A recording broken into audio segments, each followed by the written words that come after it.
The Simcoe-Muskoka District Health Unit has lifted its swim advisory that was in place for Barrie Centennial Beach.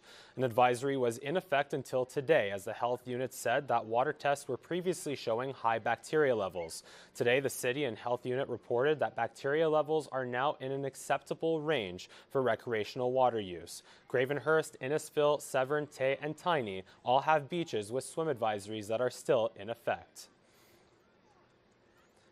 And a major crash closed all southbound lanes of Highway 400 in the Bradford area earlier this evening. It happened south of Line 5 just before 5 p.m. Police say that 2 vehicles were involved, with one rolling into the ditch, and 3 people were hospitalized with non-life-threatening injuries. Traffic is backed up north of Highway 88 and to the south, heavy traffic volume on the northbound side on the opposite side of the highway. We should have all lanes reopened within the hour. Heavy delays, again, approaching in both directions, 400 and Line 5. OPP Aurora are investigating. Any witnesses, please call the Aurora OPP. The OPP later confirmed that all lanes had reopened.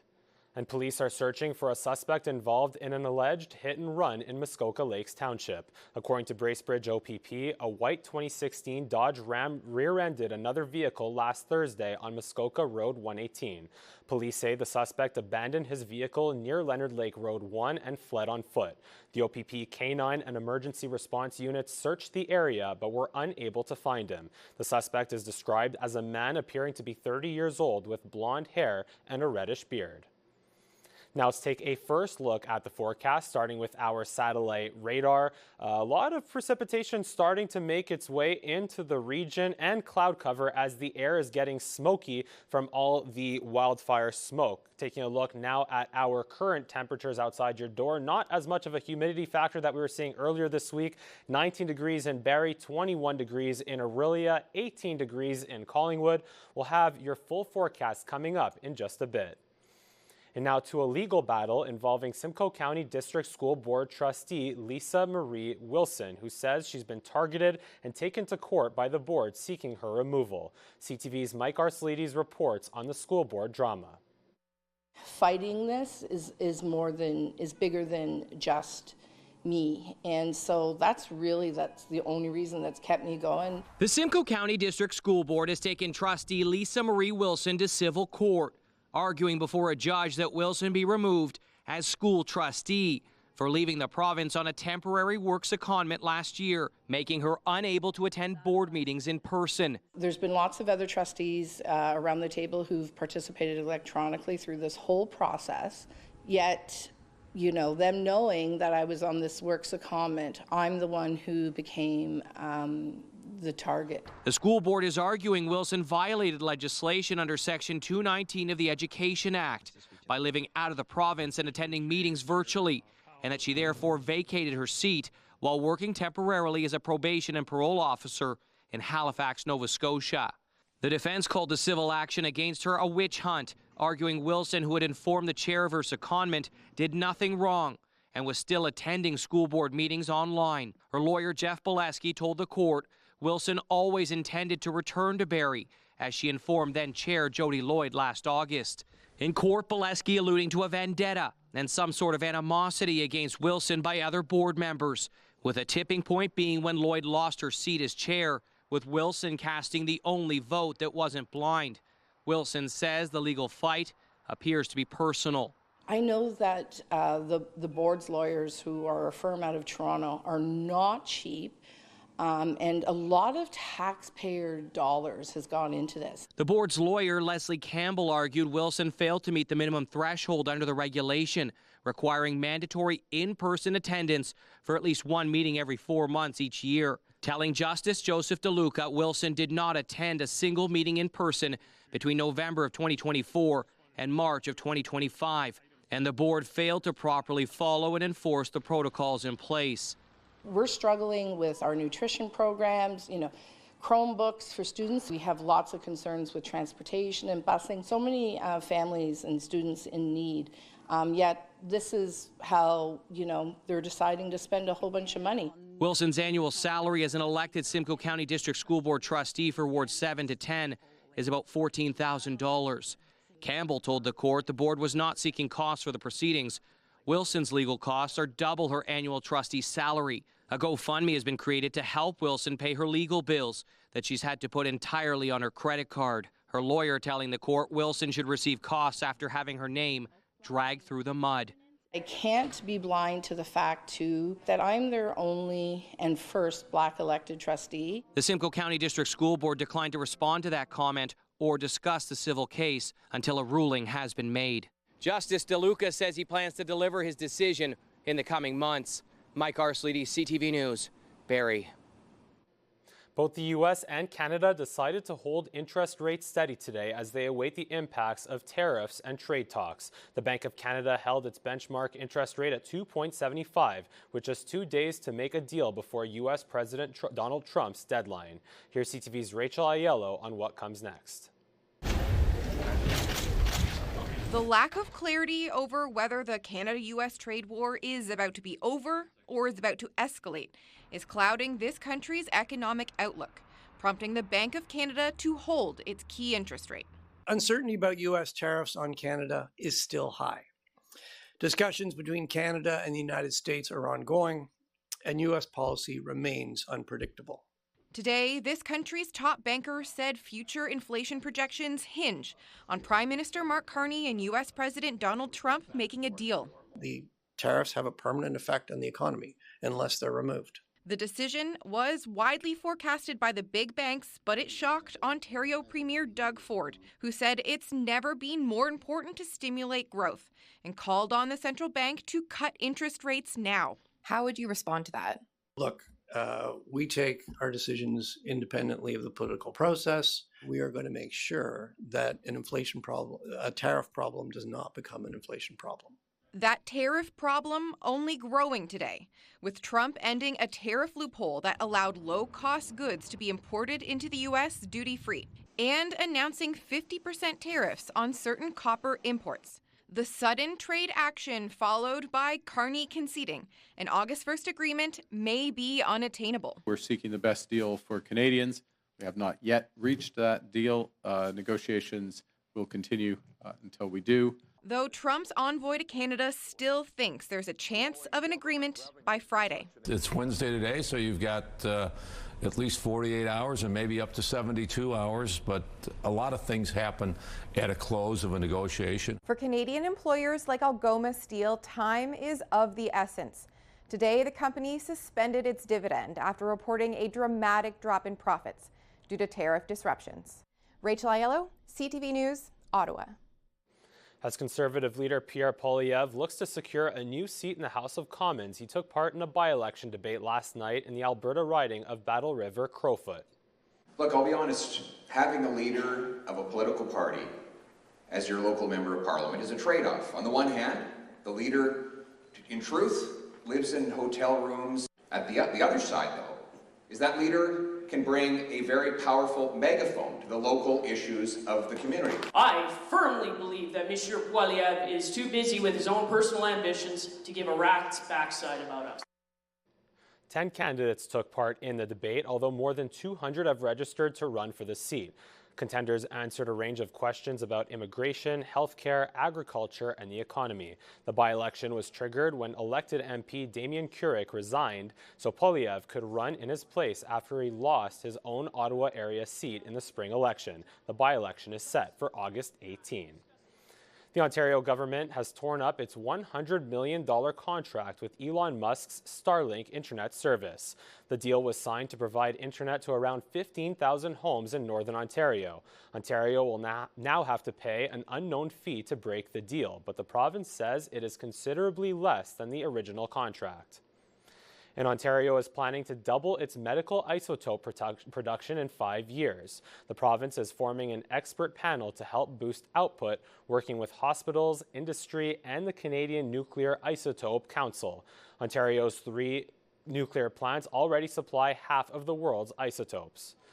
And meanwhile, Canadian Blood Services is urgently calling for donors. Those with O-negative blood are being asked to donate as soon as possible.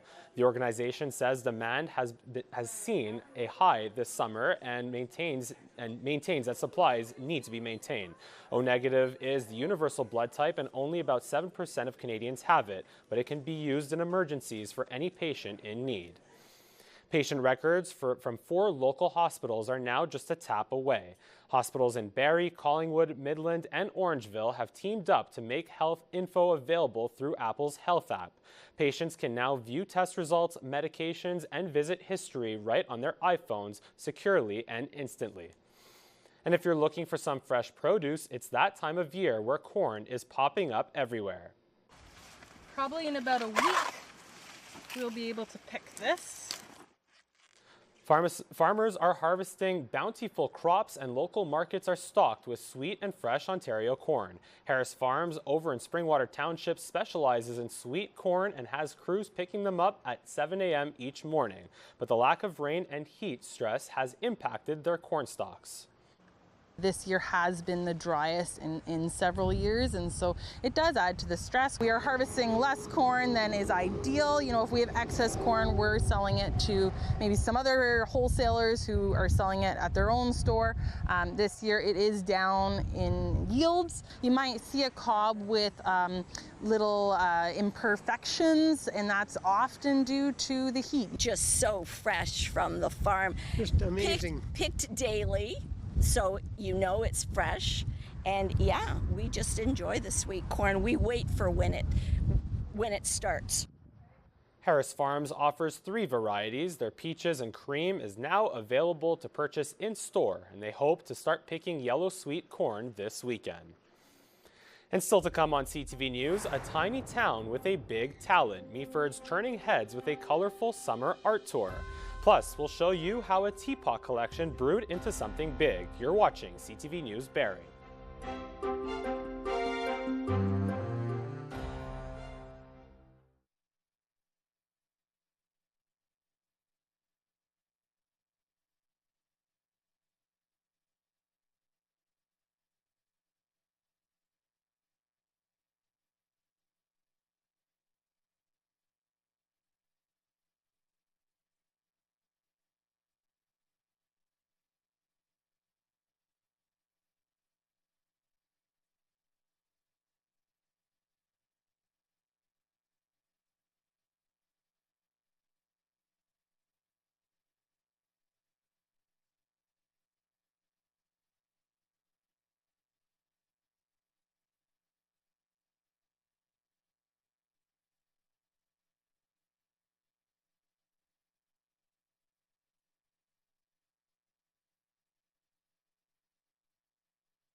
Welcome back. Barrie's downtown core is in the midst of being transformed as volunteers put the pedal to the metal to get one of Simcoe County's largest summer festivals up and running later this week.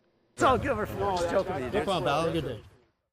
Taking place August 1st to 4th, Kempenfest will feature over 300 arts and crafts vendors, a midway, live music, and food vendors, all spanning 2 kilometers of the city's scenic shoreline. Lots of preparation in advance of this. You know, it's two kilometers around the waterfront, so it takes a lot of planning, it takes a lot of people on the ground.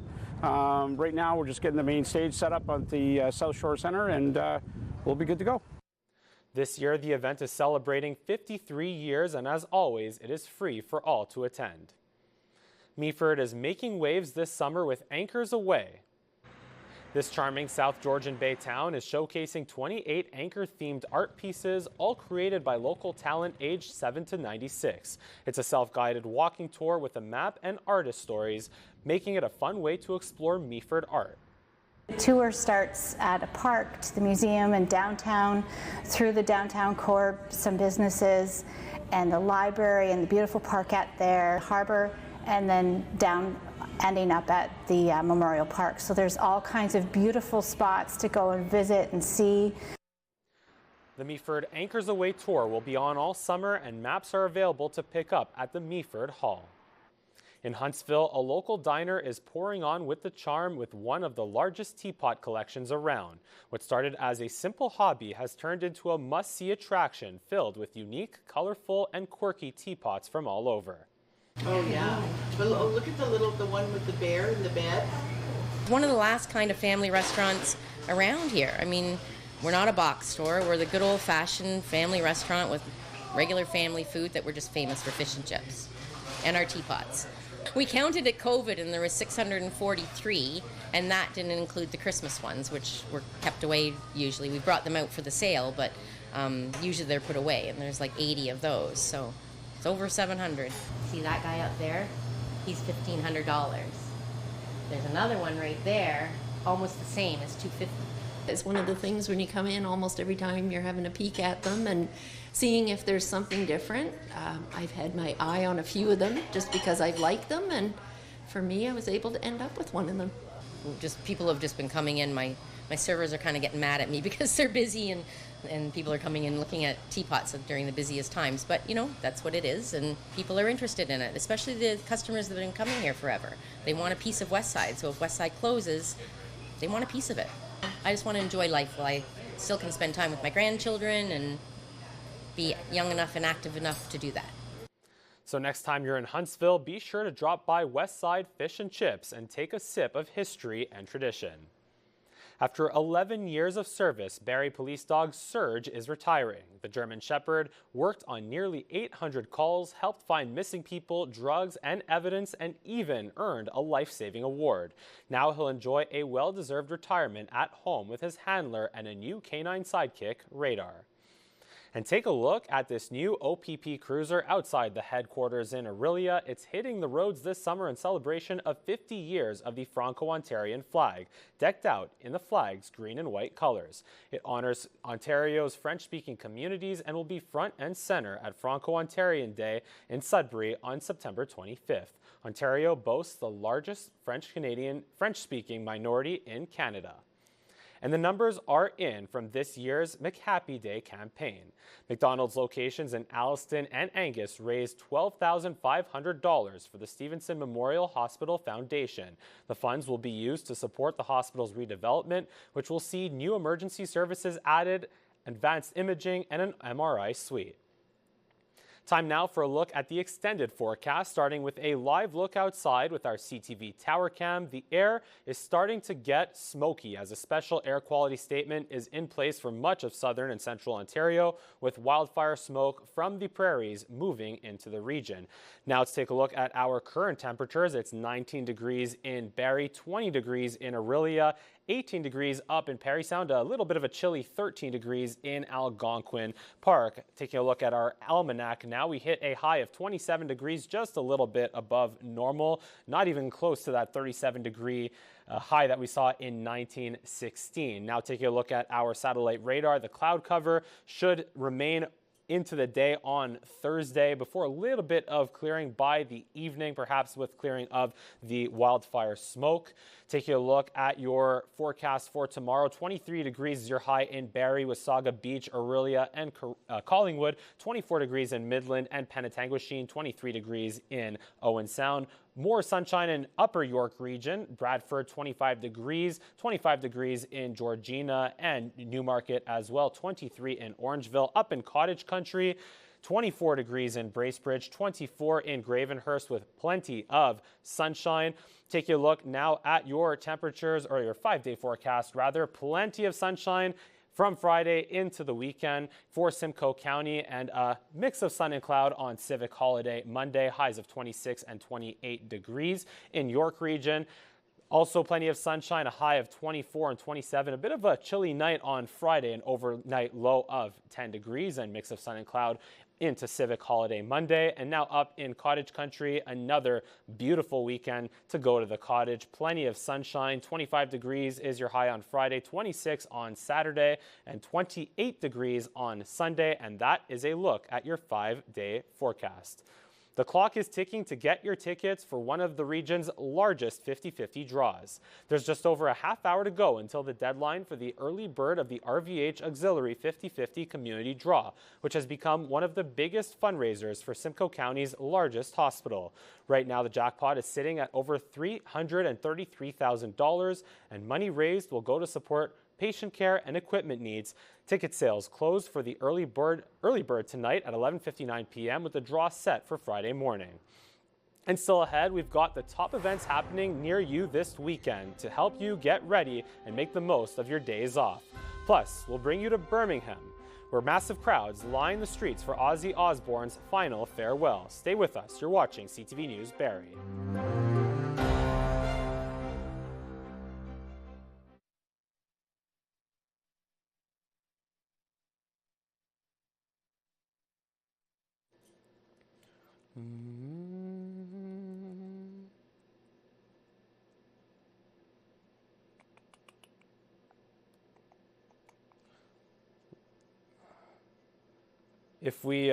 If we float Bouchard,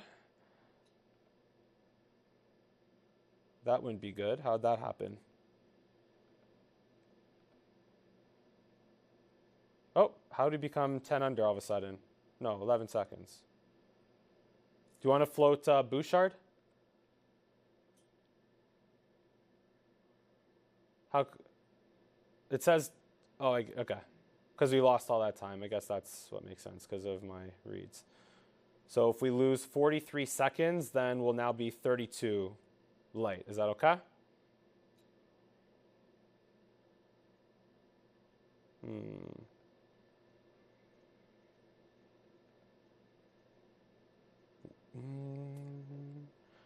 How about we float maybe Macintosh? Let's see if we float that. Yeah, if we float Macintosh, then we'll be light by 2 seconds. How do we feel about that?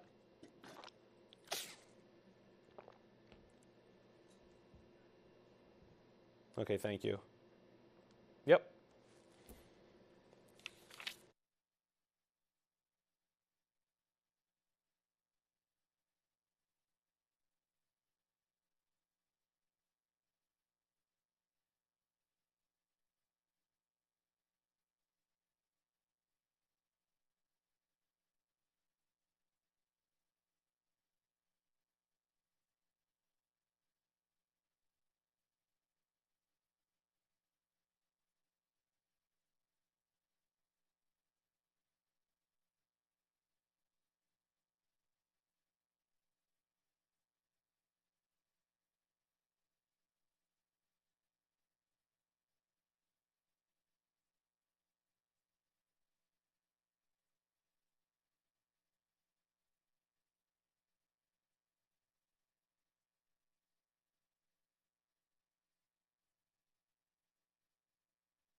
Welcome back. The Barrie Baycats made the trip to Toronto this evening to take on the baseball Maple Leafs.